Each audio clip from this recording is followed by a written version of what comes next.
Hoy mga kaibigan, narito na naman kami sa inyo para magdulot ng very important na balita na siguradong makakatulong sa maraming pamilya ngayon. Ngayong araw, gagawin naming seloso ang tungkol sa isang programang mataga nang hinihintay ng bawat senior citizen sa ating bansa. Alam ninyo kung bakit importante ito? Dahil ito ay direktang nakakaapekto sa quality of life ng ating mga lolo at lola, ng ating mga matatanda na nagsilbihan na sa bansa at ngayon ay deserve ng makatanggap ng mas magandang suporta mula sa gobyerno. Kaya naman kung kayo ay may senior sa bahay o kung ikaw mismo ay malapit ng mading senior, dapat kayong manatiling kasama namin sa buong video na ito.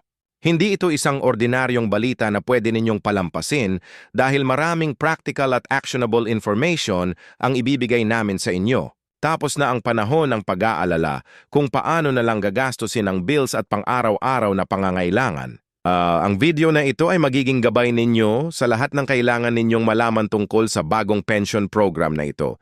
Ngunit bago kami magsimula ng detalye, gusto naming i-emphasize na ang information na ibabahagi namin ay based sa latest updates at official announcements mula sa government agencies. Kaya naman important na ligtas ang lahat ng makikita ninyo dito. At para sa future updates, siguruhing sundan kami at mag-subscribe sa channel na ito upang hindi kayo makaligtaan ng kahit anong importante balita tungkol sa senior citizen benefits at iba pang government programs na makakatulong sa inyo. Let's dive in sa actual details ng bagong Universal Pension Program para sa seniors. Ang program na ito ay hindi lamang simpleng cash assistance dahil ito ay part ng mas malaking vision ng government na mapabuti ang kalagayan ng ating mga senior citizens sa bansa.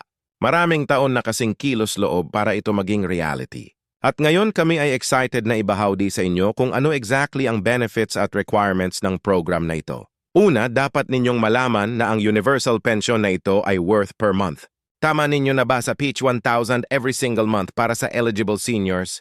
Para sa maraming pensyonada at seniors na mababa ang pensyon o walang pensyon pa, ito ay tunay na game changer sa kanilang buhay. Imagine kung paano makakatulong ang amount na ito sa pagbili ng pagkain, gamot, kuryente, tubig at iba pang essential needs ng family. Significant talaga ang impact nito.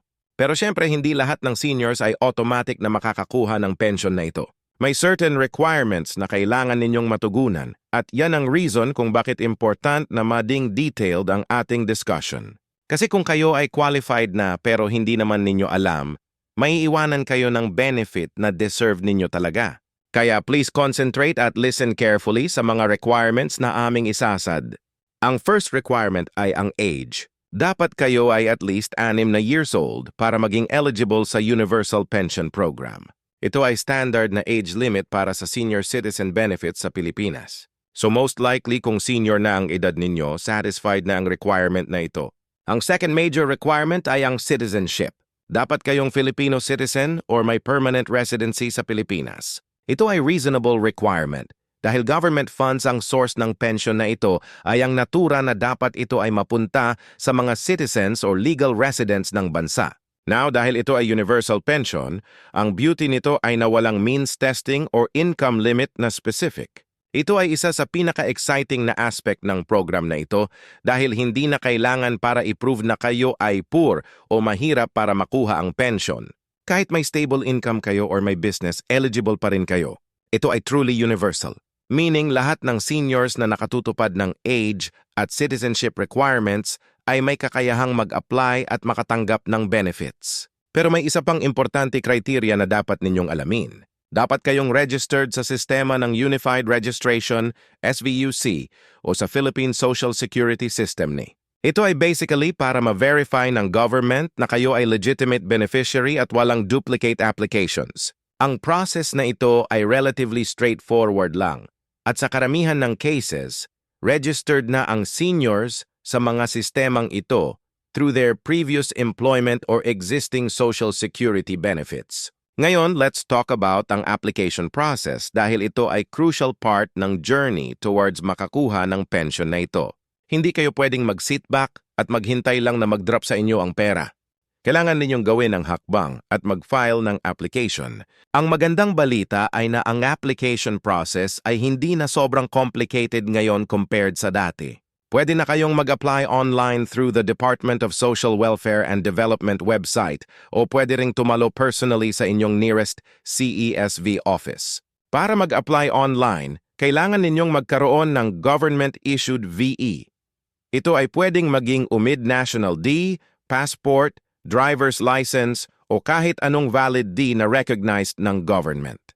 Kailangan din ninyong magkaroon ng email address at access sa internet dahil online ang application process. Ang form na kailangan ninyong i-fill up ay specifically designed para maging user-friendly even para sa mga seniors na hindi gaano tech-savvy. May step-by-step instructions na kasama at kung may problema may customer support din available para tumulong. Kung gusto ninyong mag-apply in person, kailangan lang din yung pumunta sa nearest SESB office with your at supporting documents. Ang VEST staff ay tutulong sa inyo sa buong application process at pwede ninyong i-ask ang lahat ng questions na mayroon kayo. Honestly, ito ay mas preferred option ng maraming seniors dahil may personal guidance at may makakasiguro na correct ang lahat ng information na isubmit ninyo. Ang supporting documents na kailangan ninyo ay hindi na marami compared sa past requirements. Basically, kailangan lang ninyong magdulot ng proof of age, proof of citizenship at ang inyong validity. Ang proof of age ay pwedeng maging birth certificate or voter certificate. Ang proof of citizenship ay pwedeng maging passport, birth certificate o citizenship certificate. Ang most important dito ay na ang lahat ng documents na ito ay dapat valid at updated. Hindi dapat expired or damaged ang documents dahil ma-reject ng office. One thing na importante highlight namin ay ang timeline ng application. Kahit na ito ay officially launched na ng government, may gradual roll-up pa rin per region para masiguro na smooth ang implementation at walang glitches sa system. Kaya depending sa inyong location, posible na may slight differences sa exact dates ng start ng distribution. But the important thing ay na lahat ng eligible seniors ay eventually makakakuha ng benefits walang maiiwanan. Kaya kahit delayed man sa inyo initially, siguradong darating pa rin. Speaking of distribution, ang pension ay deposit directly sa inyong bank account every month automatically. Ito ay mas secure at convenient compared sa cash distribution dahil walang hassle ng pagantayan sa lines o risk ng mawala ang pera. Kaya kung wala pa kayong bank account na yan na ang best time na mag-open ng savings account sa bank. Hindi na kailangan ng malaking initial deposit para mag-open ng basic savings account sa banks ngayon. Ang process ay simple lang at mabilis. Para sa seniors na walang bank account or hindi comfortable sa digital banking, may alternative din na available. Pwede kayong mag-choose ng cash payment through partner establishments or government centers sa inyong barangay. Pero kami ay honest sa inyo. Recommended pa rin ang bank account route dahil mas convenient at secure talaga. Plus may bank account na. Mas maraming services pa na pwede ninyong access at benefits na nakaka-qualify ng seniors. Ngayon, marami kayong tanong probably about kung ano ang makukuha na benefits beyond the 12 Libli pension. Well, ang pension na ito ay standalone program pero pwede ninyong i-combine sa other existing senior citizen benefits na available na sa government. For example, may prescription discount program para sa seniors, may transportation subsidy, may residential property tax exemption, at marami pang iba. Ang universal pension ay not replacing these benefits, kundi complementary lang ito sa existing programs. Important din na alamin nyo na ang 12,000 na ito ay monthly na at automatic na i-deposit as long as kayo ay qualified pa rin at updated ang inyong information sa system. Walang time limit, walang expiration date. Meaning, habang seniors pa kayo at satisfied ang requirements, tuloy lang ang monthly pension. Ito ay hindi temporary program na mag-expire next year or something. Ito ay permanent benefit para sa seniors. So kayo ay pwede nang mag-plan ng finances new based on this income stream na ito. But there's one thing na important na i-maintain nyo. Kailangan ninyong regular na i-update ang inyong information save para sa continuous payment ng pension. If may changes sa inyong personal details, contact information banking details, kailangan ninyong i-report agad. Ganon din kung may changes sa inyong health status or circumstances. Regular communication lang with the safety office ay siguruhing walang interruption sa payment ninyo. Maraming successful cases na na-receiving seniors ang first batch ng pension na ito at ang feedback ay positive. Parents na nag-worry kung paano na lang mag-survive financially ay nakabawas ang stress because of this pension. Lolo at lola na matatanda ay nakakapag-enjoy ng life, hindi na kailangan mag-alala about basic expenses. Ito talaga ay life-changing para sa maraming families across the country. Kami din ay nag-receive ng maraming testimonials from viewers na nag-apply na through the program at successfully naka-receive na ng first payment. Ang common feedback ay na ang process ay straightforward lang talaga compared sa expectations nila. Ang FastBee staff ay helpful at accommodating. And ang application approval ay medyo mabilis lang.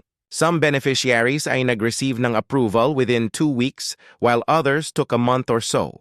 Pero generally speaking, ang timeline ay reasonable at transparent. Kung meron kayong specific questions or concerns about Universal Pension Program, highly encourage namin kayong makipag-ugnayan directly sa inyong local CESB office dahil sila ang authorized source ng information. Pwede din kayong mag-visit ng official SASV website para sa updates at facts. Important na makuha ang information from legitimate sources lang para sure na accurate at hindi fake news ang inyong information. Sa conclusion, ang Universal Pension Program para sa seniors ay truly positive development para sa kalagayan ng ating mga matatanda.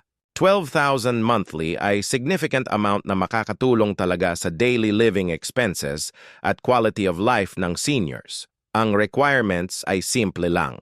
Ang application process ay user-friendly at ang benefits ay immediate at continuous. Kung kayo ay eligible, hindi na dapat magdela sa pag-apply dahil mas maaga kayong makareceive ng benefits.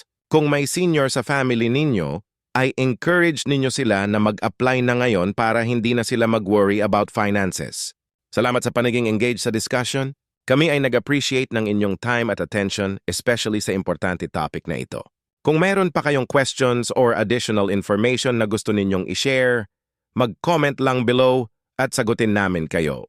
Subscribe na rin sa channel para sa more government benefits updates at other valuable information. And all yours take